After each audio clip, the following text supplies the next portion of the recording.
So, um, so I say to the guy, I have a reason. I just don't know how to rhyme. Well, he should know that you don't know how to rhyme. I thought we all knew that. Yeah, that's all. But Oh, hello there. you recording? Yeah, sorry. I forgot to tell you. All right.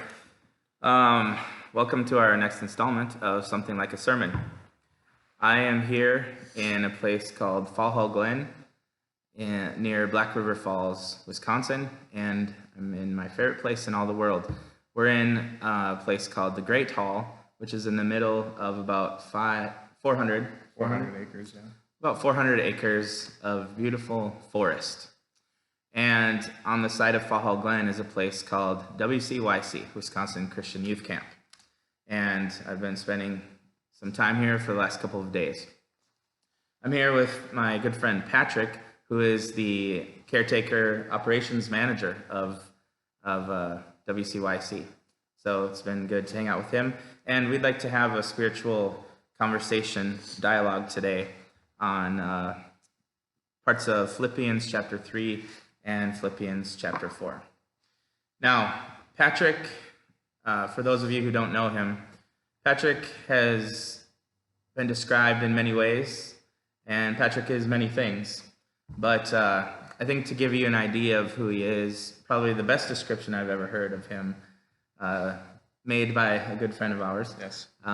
He referred to you as a stoic cowboy. And if I'm not mistaken, it might have even been stoic cowboy angel. I'm not sure. Yeah, it was along those lines. Yeah. Yes. So if you don't know anything about Patrick, that's a good description. Stoic cowboy angel. Speaking of stoicism, we want to spend some time in Philippians chapters 3 and 4 today. Now, when we say stoic cowboy, most people, when they use the word stoic, we're referring to someone, an aspect or quality of someone who has good reasoning skills. They're in supreme command, control of their emotions, that sort of person. That's what we normally mean by stoicism. But stoicism has a lot of other elements as well, other aspects to that philosophy. One of which is contentment, discussions of joy, discussions of contentment, and that sort of thing. Now, that actually ties in with major themes in the book of Philippians. Not that anyone's saying that Paul is a Stoic philosopher. He's actually quite different than that, obviously. There's many differences between the philosophy of Stoicism and Christianity and Paul's philosophy and theology. But as with many things in life, there is some overlap in themes of interest. And that's what we have here today. And it's we're not going to talk about Stoicism and philosophy, but it is an interesting thing to think about, the comparing and contrasting different elements between Stoicism and Christianity. One of the things they do have in common, like I said, is this interest in joy and, in particular, contentment. And that's the sort of theme that we want to look at in Philippians today. The idea of rejoicing, the idea of joy, is very thematic for Paul in Philippians. In fact, I think by my count, it was something like 14 times in the book where he will use a word for joy or rejoicing. So this is really important to Paul. In chapter 3, verse 1 is one of the examples. Rejoice in the Lord. To write the same things to you again is no trouble to me and is a safeguard to you. In chapter 4, verse 4, rejoice in the Lord always. Again, I will say rejoice. So 2 times there, just 2 real quick examples where Paul is not only talking about rejoicing, but he's saying, listen, I know I'm saying it a lot. I'm going to say it again. Rejoice. He just keeps repeating this theme over and over again of rejoicing, of having joy, and how important, how central that is to Christianity. Now, what I find interesting about that, Patrick, is that Paul is not in a situation or circumstance that most people would consider something that would elicit great joy, right? Not a joyful place. Yeah, he's in prison, and it's not baby prison. It's actually a tough situation. He describes himself as in actual bonds, in chains. So when he's writing this letter, it could be anywhere from 2 years to say 12 years after the first time he went to Philippi, which he first went to Philippi around the year 50 or so. And this could be early after that or somewhat later, maybe somewhere in the mid-50s to early 60s. There's a lot of options there, depending on where scholars think that he's in prison. Maybe it's in Ephesus, maybe it's in Rome, maybe it's somewhere else. But either way, he's in one of those tough spots in his missionary career, where he's been imprisoned as a form of persecution because of his Christianity, because of the effect his ministry and his mission and the church in general has on the society or a given community where he's at, and in some places that's looked down upon, frowned upon. The sort of disturbance it causes, the sort of affront that Paul's message is to the way of Roman life and the emperor in particular. But he's in a very difficult spot. He's imprisoned. He's in bonds. He's in chains. And in that position, he keeps talking about rejoicing, which I think is really interesting. Right. Yeah, I think he explains a lot of different ways that he's able to write these letters while he's in prison under these circumstances. Like you said, it's not some small house arrest prison. It's actual bondage and a pretty harsh place to be. But I find it pretty interesting, like you said, he's still able to be content and rejoice and even encourage other people, not just himself. He's not able to only keep himself afloat in this hard time, but he's able to go beyond that and reach out to this church of Philippi even and write these letters. Mm-hmm. Yeah. And in that context, he's not only telling them, hey, hang in there. He's saying you can rejoice and you can have contentment in all circumstances. In fact, that's kind of one of the texts that we want to look at today about being content. Mm-hmm. Especially late in chapter 4, verses 10 and following. And we'll maybe go out of order here as far as what parts we touch on in chapters 3 and 4. But I think this touches the main theme here of contentment in verses 11, 12, and 13. Mm-hmm. What do you see there? I think, in verse 13, he talks about the church in Philippi, and in 15, he's giving thanks to this church for all that they've done for him. And I think that's one of the first things that jumps out at me to what is possibly supporting this contentment or this peace and that allows him to rejoice is he's being able to reflect on the people that he loves that are outside of his position, but that also love him back and have supported him throughout the years. And so he has this sense of community that he's able to fall back on, that even though they're not directly with him, just being able to reflect on this community lifts him up and supports him. Yeah, and that community, it's not always easy to maintain either. Like in earlier in chapter 4, verse 2, he's talking about these two women, Euodia and Syntyche, who are very important to the fabric of this church community. Right. And they're at odds with one another for some reason. And Paul is urging them and even urging someone in the church to help out in that situation, to make sure these two women become reconciled to one another, because their relationship is important to the unity of the church.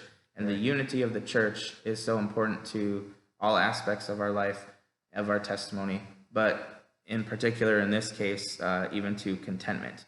It's the unity of the church that drives that relationship, that interconnectedness, that interdependence on one another. And so part of, like you say, part of Paul's reason that he can be content is because he knows he has a church community that he can rely on in all circumstances. These people are dear to his heart. Right. They have played such an important role in his missionary journeys over the years. One of the first and longest lasting groups of Christians to support him. That's what the rest of chapter 4 is about. This sort of relationship they have, and how they've always been there to support Paul financially and otherwise, but especially relationally, the community.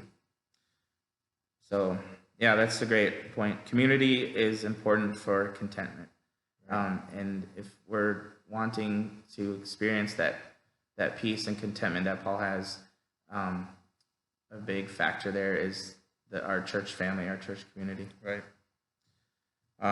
What else are you thinking about contentment?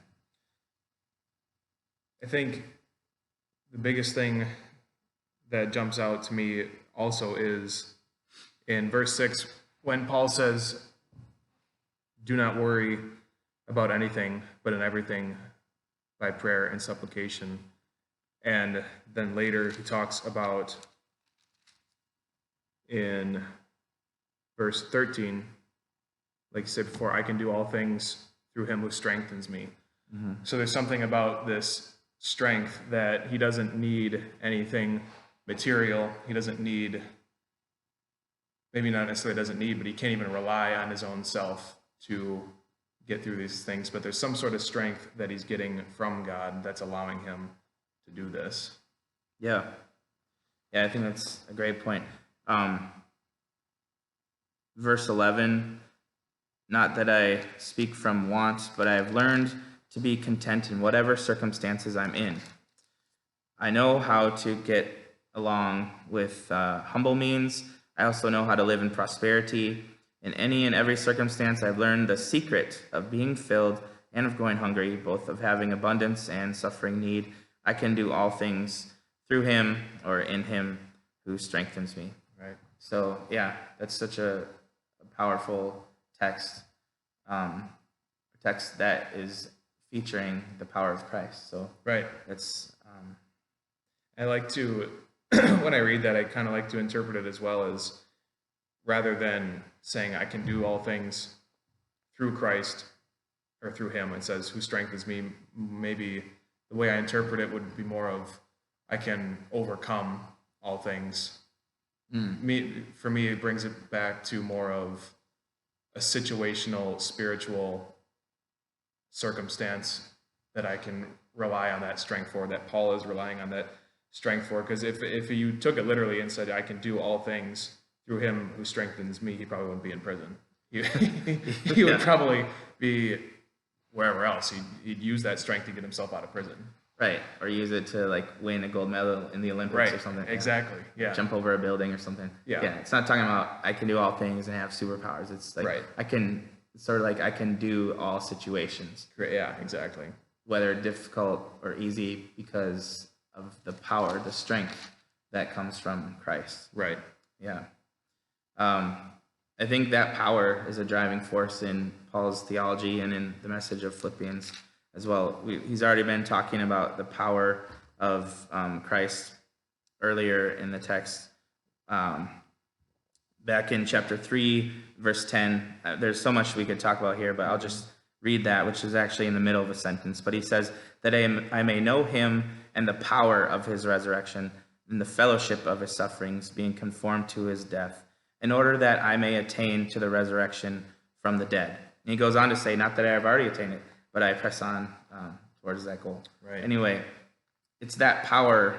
I think there's a strong correlation between when Paul's talking about power and when he's talking about resurrection, and all of that is tied together in Christ. So that power is really, really important to him.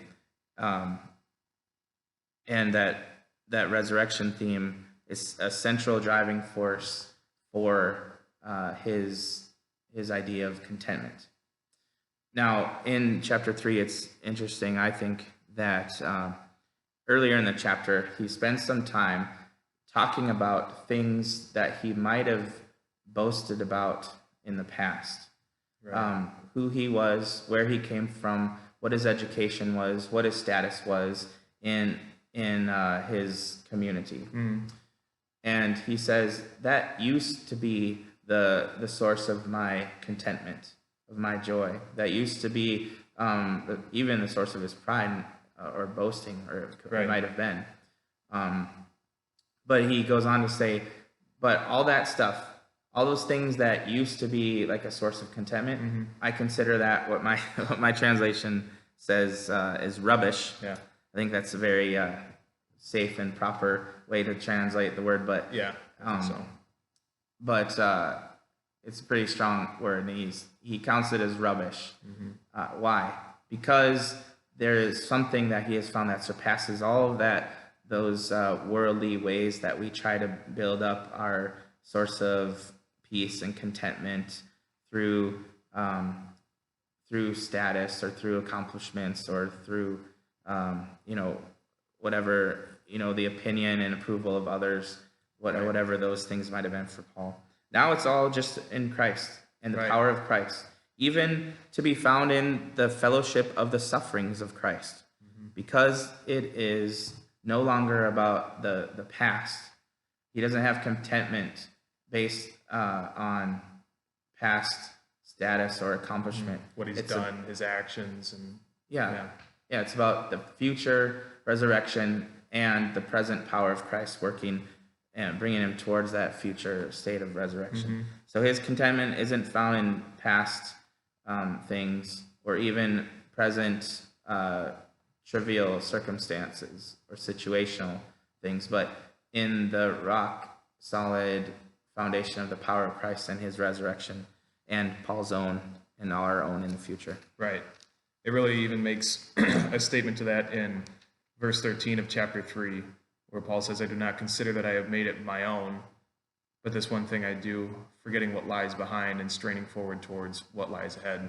Yeah. Exactly what you're saying of he's not focused on what he's done or what he may have thought he made on his own, but rather focusing on Christ and what is ahead of him, looking towards that future and the next step.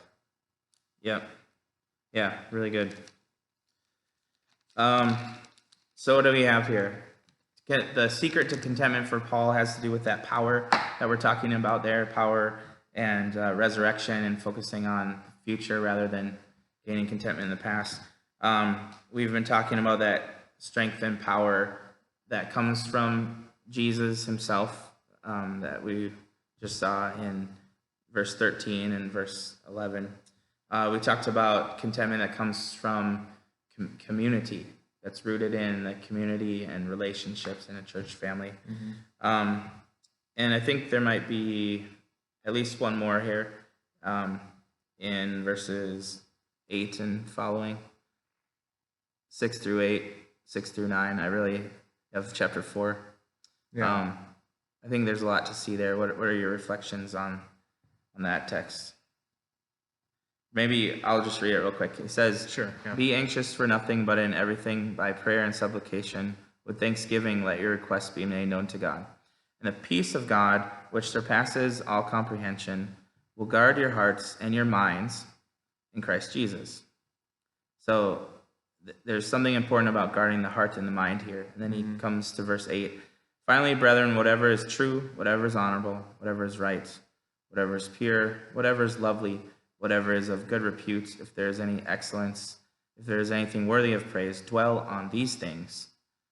The things that you've learned and received and heard and seen in me, practice these things, and the God of peace will be with you. Yeah. Yeah, there's a lot there. I really like in verse 6 where he talks about do not worry about anything, but in everything by prayer and supplication and thanksgiving. Just that alone gives me a lot of encouragement personally, and I think speaks volumes. It almost makes it easier to kind of put everything aside, even though it can obviously be hard in the moment to not worry about the things around you and your possessions and all that, and to just focus on prayer and thanksgiving and God. That can be hard in the moment, but in a way, at least it's easy because there's only one thing that you have to focus on instead of multiple things.